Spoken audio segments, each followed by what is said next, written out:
Bienvenue dans Powerful Reborn, le podcast où l'on explore ensemble les émotions, le mindset et le développement personnel. Je m'appelle Maëlle, hypnothérapeute et coach en dev perso, et ma mission est d'accompagner les humains en quête de paix intérieure et d'amour de soi à guérir leurs blessures émotionnelles. Hello et bienvenue dans ce nouvel épisode, j'espère que tu as la forme en ce début de semaine. Comme toutes les semaines justement, on se retrouve pour un épisode. Aujourd'hui je vais parler pour vous mesdames, même si ça peut clairement concerner les hommes.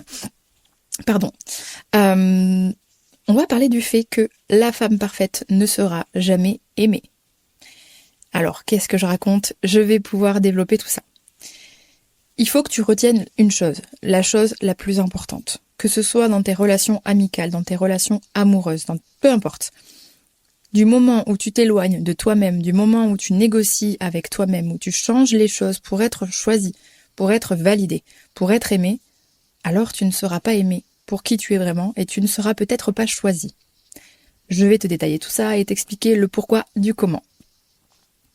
La simple et bonne raison est que une personne, donc en l'occurrence un homme, quand il va te choisir, quand il va avoir de l'intérêt pour toi, etc., c'est pour qui tu es et non pas pour ce que tu vas faire pour lui ou comment tu vas te comporter avec lui, etc.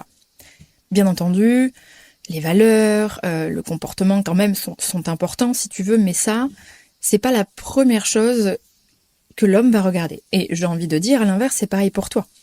Regarde qui tu choisis dans tes relations amoureuses.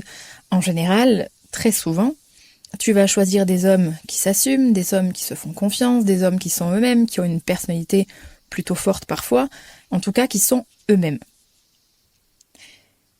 Et très souvent, quand on est dans un début de relation, ou quand on est un petit peu dans la phase flirty, etc., on est nous-mêmes.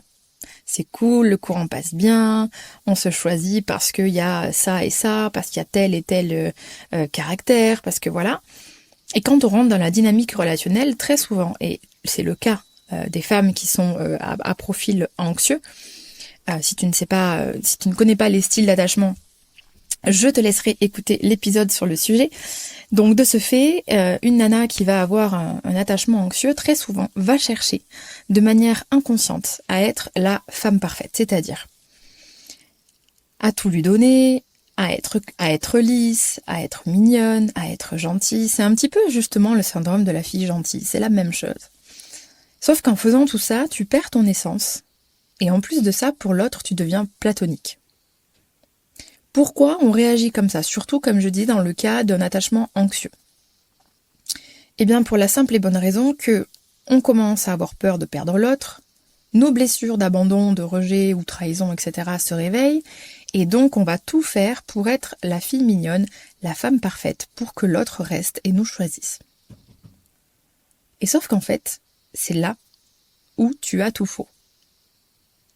Parce que très souvent du coup, quand on a ces blessures-là, on pense que si on pose nos limites, si on dit non, si on rentre peut-être dans un désaccord ou quoi que ce soit, on prend en tout cas le risque d'être rejeté, d'être abandonné, etc. Et donc on ne veut pas de ça.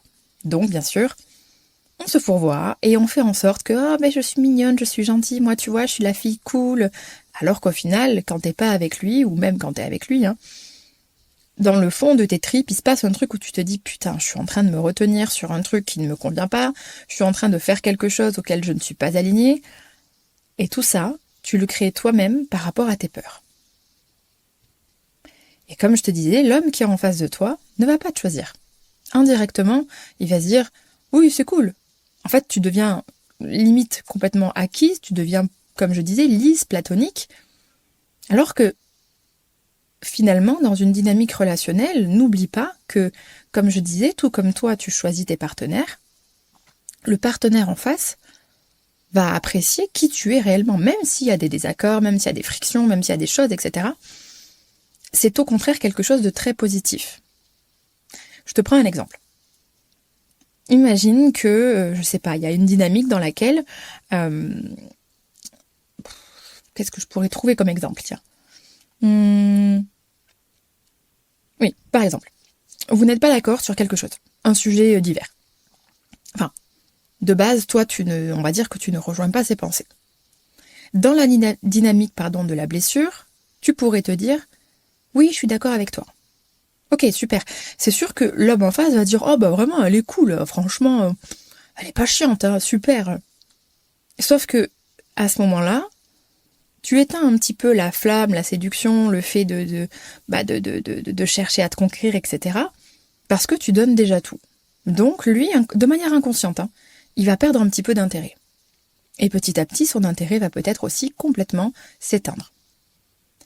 La nuance, si à ce moment-là, tu as le courage de partager ce non, ce désaccord, etc., en disant, bah tu vois, là, je suis pas forcément d'accord avec toi, ça c'est pas un truc qui me parle, ça, voilà, y a ça, il y a ci, etc. Bah, en fait, il se rend compte de ton unicité, de qui tu es, de ta singularité. Et il se dit, bah tiens, elle défend ses positions, tiens, elle a un avis différent, elle a un caractère, elle a une personnalité, elle est quelqu'un en fait. Elle n'est pas juste lisse, platonique, et elle rentre pas dans un moule, entre guillemets. Et à ce moment-là, toi qui pourrais penser que la première version serait peut-être plus sécure, eh ben finalement, c'est pas du tout celle qui va faire que la personne en face va vouloir, enfin, va s'attacher et aller plus loin, tout simplement. C'est la raison pour laquelle très souvent, on voit des nanas qui sont parfaites, hein, qui sont mignonnes, qui sont polies, qui sont respectueuses, qui sont douces, qui disent oui à tout, bla bla bla bla bla, et qui se font toujours couiller. Et souvent, le mec va finir avec une nana qu'on pourrait dire chiante. Bon, là, j'exagère un petit peu parce que, attention, on parle pas des petits garçons blessés, d'accord? On parle vraiment des hommes. Mais quand bien même, dans le fond du fond, ils vont chercher la même chose, comme je disais, tout comme toi.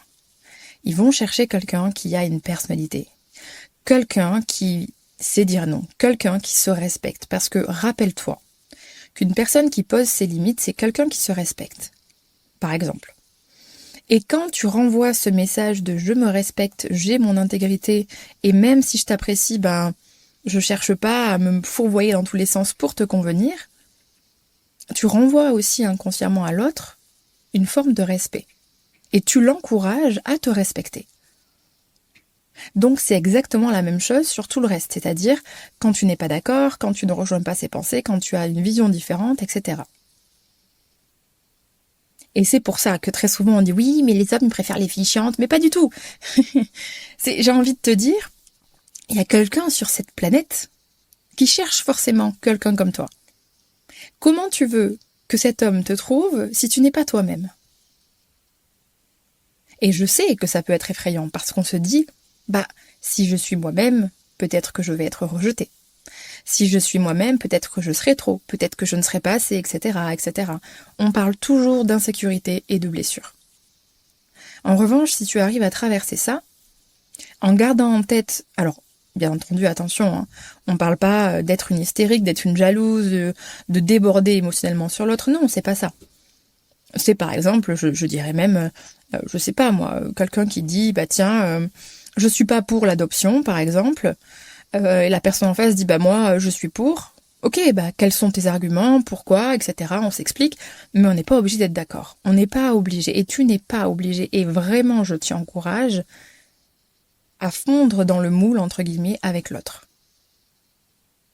Parce que de cette façon, en fait, là, comme je disais, l'homme perd son intérêt, et en plus de ça, tu deviens la petite chose bien gentille, bien douce, bien acquise, et c'est l'ouverture à bon, j'ai plus d'efforts à faire. De toute façon, que j'en fasse ou que j'en fasse pas, elle est toujours là. Inconsciemment, on pourrait dépasser les limites et ne pas, enfin, il pourrait dépasser les limites et peut-être moins te respecter de manière complètement inconsciente. Hein. Parce qu'il sait que peu importe ce qu'il fait, peu importe ce qu'il dit, tu es toujours là. Et c'est pour ça que c'est important de ne jamais oublier son axe, de revenir au centre, d'avoir le courage de poser sa vision, de poser ses limites, d'exprimer les choses, parce que l'homme en face se dit « Bah merde, bah en effet, oui, il y a quelqu'un derrière, et puis bah en fait, elle n'est pas acquise. » Et c'est pas une question de manipulation ou quoi que ce soit, pas du tout. Hein. On fait pas ça pour qu'il nous choisisse ou quoi que ce soit, absolument pas. Là, je te parle vraiment de juste le fait d'être complètement toi-même. Parce que tu peux penser qu'il veut quelqu'un de parfait, alors que c'est pas le cas. Et comme je disais, la femme parfaite, elle est rarement choisie. Mais tu verras qu'en étant toi-même, tu peux être la femme entre guillemets parfaite pour cet homme. Parce que parfaite, ça veut dire aussi imparfaite, c'est-à-dire tes forces, tes faiblesses, tes qualités, etc., qui font de toi la personne que tu es. Et regarde, dans les relations peut-être que tu as vécues. Alors, je parle, comme je disais, d'une personne à tendance attachement anxieux, mais ça peut être aussi quelqu'un qui a un attachement évitant, même si c'est un petit peu différent, parce que très souvent, une personne qui a un attachement évitant, justement, elle est tellement dans l'évitement que en général, elle a beaucoup moins peur d'être elle-même parce que justement, en étant elle-même, elle a l'impression qu'elle fait fuir. Donc elle va être elle-même. Bon, on va pas rentrer dans ces détails-là, mais voilà. On a vraiment cette tendance à se dire, mais oui, mais si je suis parfaite et si je donne tout, non. Imagine que dans un début de relation, je sais pas, ça fait 1-2 mois que t'es avec lui. Tu lui donnes tout, comme si c'était ton époux, comme si c'était ton mari. Tu lui donnes, mais vraiment, mais tout, sans limite. Alors oui, c'est génial, il y a sûrement 8 chances sur 10 qu'il se lasse. Et inconsciemment, il va aller chercher quelqu'un qui le challenge davantage. Quelqu'un qui s'impose davantage. Et pas pour une question de domination ou quoi que ce soit le plus fort. Non, non, non, non. C'est juste se dire, tiens, là, il y a quelqu'un derrière. Alors que, très souvent, cette femme parfaite, qui essaye en tout cas de l'être, si elle était elle-même, elle changerait complètement la dynamique. Et c'est là où tu dois porter ton attention. Peu importe qui tu as en face de toi, qu'il te plaise ou non, peu importe. Enfin bon, le but c'est quand même qu'il te plaise, mais ce que je veux dire c'est que tu sois déjà folle amoureuse, peu importe. N'oublie jamais d'être toi-même parce que c'est ça qui va faire tout simplement l'authenticité de ce lien, de cette relation, et qui va faire qu'il va te regarder différemment. Comme je l'ai dit, en disant non, en posant ses limites, en exprimant sa pensée. Tu partages à l'autre qui tu es. Tu partages à l'autre aussi ta personnalité. Et il a l'occasion de te voir pour qui tu es vraiment. Et ça, c'est beaucoup plus pertinent que de chercher à s'effacer, à être beaucoup plus souple, beaucoup plus douce, etc., etc. Et ça, je vois cette erreur très souvent. Je n'ose pas dire ça, je n'ose pas poser mes limites parce que j'ai peur d'être chiante, parce que machin, parce que truc, parce que... Oui, j'ai envie de te dire, c'est même un test. Si dans un début de relation, tu es toi-même, tu poses tes limites, tu apprends à dire non, etc., et que la personne en face te dit « Oh, t'es chiante, t'es machin », très bien, peut-être qu'on n'est pas fait pour être ensemble dans ce cas-là. Parce que j'ai envie de te dire, la personne que tu choisis et qui va te choisir, elle est là pour t'accueillir avec tout ce que tu es et tout ce que tu n'es pas. Et là où on a souvent l'insécurité de « j'ai envie d'être validée, j'ai envie d'être choisie », et que du coup, comme je disais, on va complètement se fondre dans l'autre, déjà on est choisi pour une fausse version de nous, et pour les mauvaises raisons. Quand on se choisit, point final. Alors, bien sûr qu'après, on trouve un certain équilibre dans la relation, bien entendu. On n'est pas là pour se changer. En revanche, on peut comprendre comment fonctionne l'autre. L'autre comprendra comment tu fonctionnes. On s'adapte, on trouve un équilibre. Mais le fait de déjà arriver dans la relation en étant toi, va changer la dynamique et l'authenticité de ta relation. Et comme je disais, si tu as peur d'être abandonné et rejeté, c'est un test. Parce qu'en effet, si tu présentes ta version la plus authentique possible et que la personne décide de ne pas rester ou de partir, enfin de te rejeter, etc., alors, ça réveille tes insécurités, donc forcément c'est pas évident à gérer, mais ça veut juste dire cette personne n'est pas prête à t'accueillir tel que tu es, donc passe ta route. Je pense vraiment que c'est le test le plus ultime. Et le plus simple à faire. Parce que c'est pas compliqué d'être soi, j'ai envie de te dire. C'est challengeant, ça demande du courage, ça fait peur, je suis d'accord. Mais ça te permet aussi de construire des vraies relations.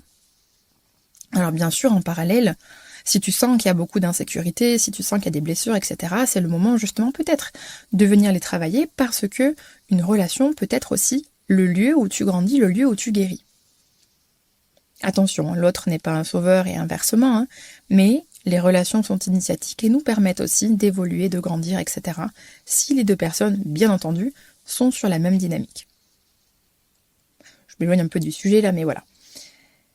Tout ce que je voulais en fait te rappeler aujourd'hui dans ce podcast, c'est d'oser être toi. Et même si tu trembles, et même si tu as peur, fais-le. Rien que ce petit détail peut changer tellement, tellement, tellement de choses. Parce que finalement, l'homme en face, il va pas chercher une espèce de poupée russe là qui bouge pas, qui est lisse, qui est plate et tout ce qui s'ensuit. Il va chercher quelqu'un qui a du caractère, quelqu'un, enfin quand je parle de caractère, c'est personnalité, etc. Quelqu'un qui est tout simplement dans son intégrité. Et en plus de ça, n'oublions pas le détail super important, les hommes ont besoin de se sentir utiles. Et ça, c'est limite dans le code génétique. Et par exemple, je dis une bêtise, hein, mais t'es en train de faire quelque chose et tu n'oses pas demander de l'aide parce que tu as peur d'être chiante, parce que machin, parce que bidule, etc. Mais justement, fais-le. Si l'homme se sent utile, si l'homme fait des choses pour toi, il va avoir encore plus d'intérêt pour toi parce que c'est un petit peu ce qui le nourrit, c'est... Ils enfilent souvent leur cape de super-héros, c'est incroyable à voir. Mais en fait, c'est la manière, si tu veux, qu'ils se sentent indirectement reconnus dans leur masculinité, etc. Et tu vois, là où tu aurais peut-être le réflexe de dire « Bah non, je vais me débrouiller toute seule, bah non, j'ose pas parce que si, parce que là », justement.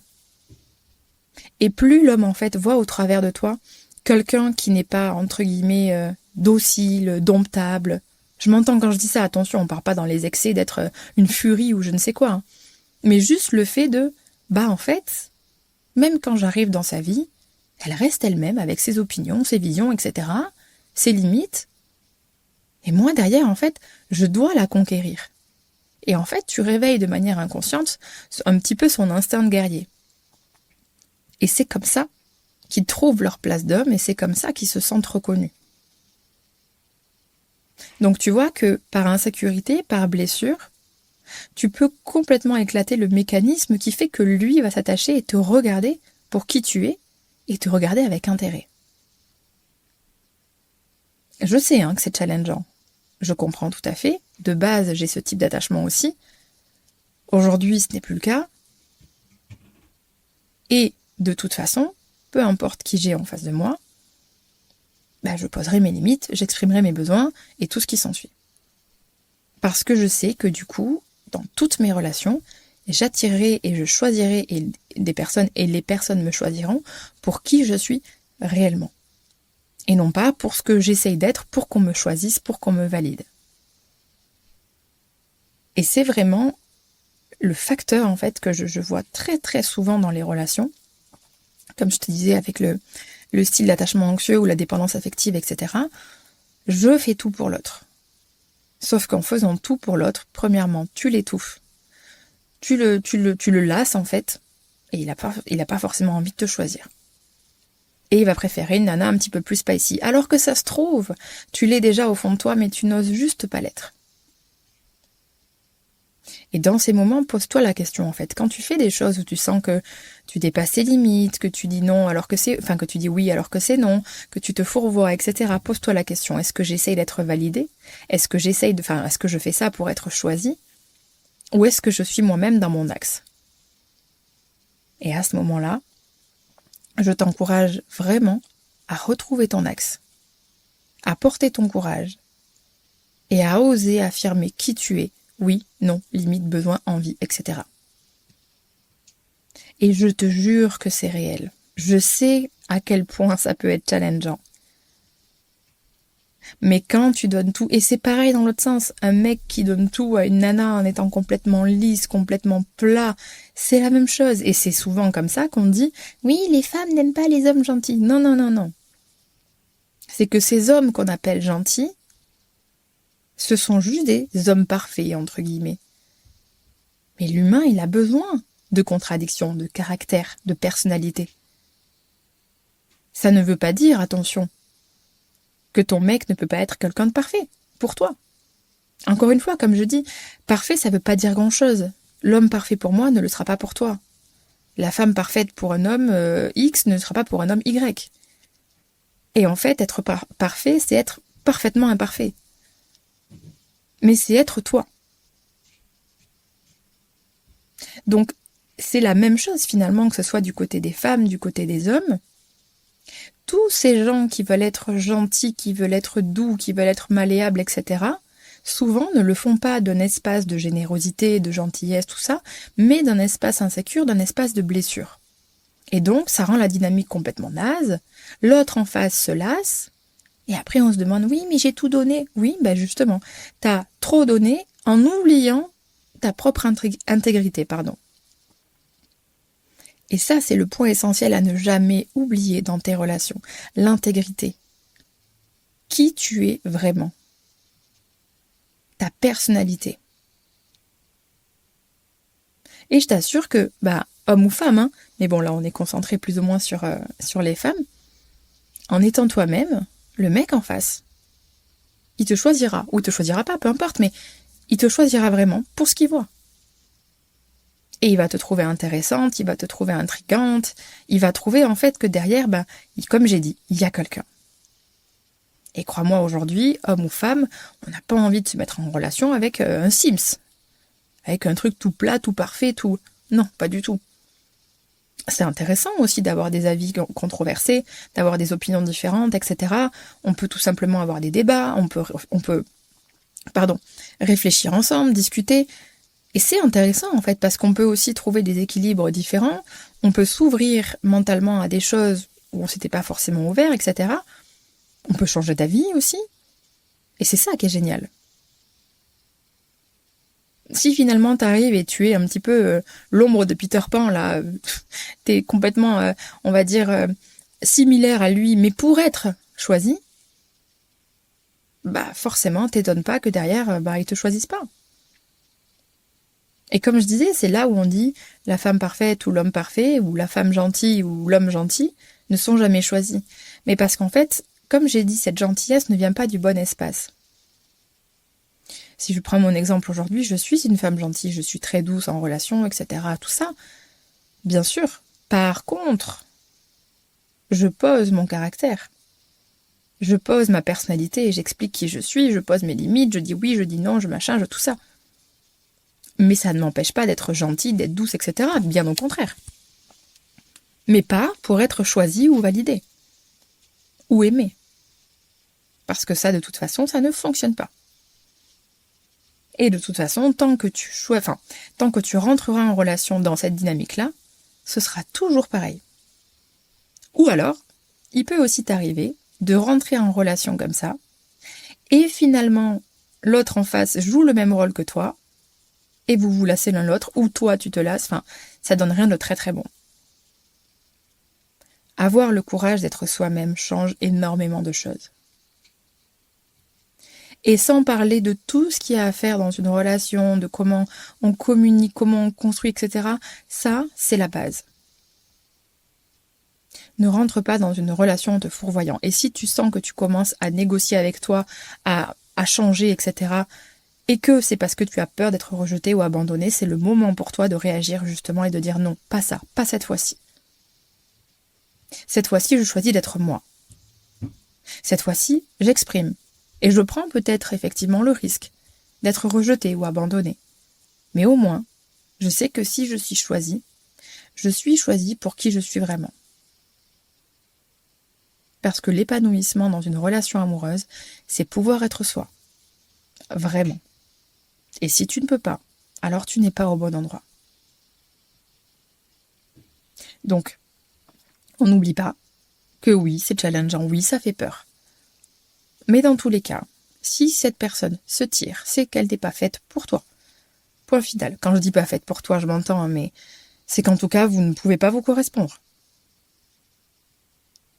Je sais pas si tu as déjà remarqué autour de toi, des fois il y a des nanas qui ont vraiment des caractères, mais waouh, accroche-toi. Et pourtant, le mec il est là, il est in love. Mais parce que justement, il y a un côté inconscient indomptable chez la nana, c'est-à-dire, peu importe avec qui elle est elle-même. Et là, je parle pas, attention, d'insécurité, etc. elle est elle-même. Et le mec, en fait, se dit, putain, j'ai une nana qui déchire. Et finalement, il l'a choisi. Et comme j'ai dit, c'est la même chose dans l'autre sens. Messieurs, si vous m'écoutez, là, je parle au féminin, parce que j'ai quand même beaucoup plus de femmes dans mes abonnés, dans mes accompagnements, etc. Et c'est quelque chose qui revient tout le temps. Mais c'est la même chose pour vous, messieurs. Et j'ai déjà fait de toute façon un épisode sur le sujet où je parle des hommes trop gentils. Pareil, je vous invite à l'écouter si vous avez envie. Mais voilà, dans tous les cas, on n'oublie pas que avoir ce courage, oser être soi, ça fait toute la différence. Et ça permet d'être choisi réellement, sans filtre, sans artifice. Et ça, c'est la base quand on rentre en relation. Et parfois, si tu bégayes, n'aie pas peur de prendre un petit peu de recul et de te dire, ok, comment je parlerai à un ami ? Et tu verras que ton langage est complètement différent. Et du coup, ose parler comme si c'était un ami. Et tu verras que ça va complètement changer la dynamique. Donc je t'encourage vraiment à te poser cette question. Quand tu sens que tu te désalignes, pourquoi tu le fais ? Et tu verras que 10 fois sur 10, c'est de la peur, des insécurités. On ne négocie pas pour être choisi. On ne mendie pas pour être aimé. On ne devient pas quelqu'un d'autre, on ne s'efface pas pour être en relation. Ça, c'est les peurs, les insécurités. Et si tu n'arrives pas à passer au-dessus, c'est le moment de travailler dessus. C'est le moment de venir apporter de la guérison. Et pour ça, comme tu le sais, fais-toi aider par un professionnel. Je suis dispo si besoin, avec mes accompagnements d'hypnothérapie et de coaching dev perso, mais je ne suis pas la seule sur la planète, et ce qui compte, c'est que tu trouves la personne qui te convienne, si tu en as en tout cas le besoin. Bref, quoi qu'il en soit, retiens bien ça. Sois toi-même, et tes relations changeront. Et ça fera clairement toute la différence. Voilà, j'avais envie de te faire un petit rappel aujourd'hui sur ça, et t'expliquer un petit peu plus en détail comment effectivement les dynamiques peuvent changer quand on se fourvoie et quand on s'oublie, etc. J'espère que j'aurai planté une petite graine que tu vas laisser fleurir et qu'en tout cas mes mots te serviront. N'hésite pas à laisser un petit avis, une petite note, tout ça au podcast, parce que comme tu le sais, plus vous mettez en avant le podcast et plus ça peut aider de personnes. Donc je vous remercie d'avance. Et nous, dans tous les cas, on se retrouve la semaine prochaine pour un nouvel épisode. Salut!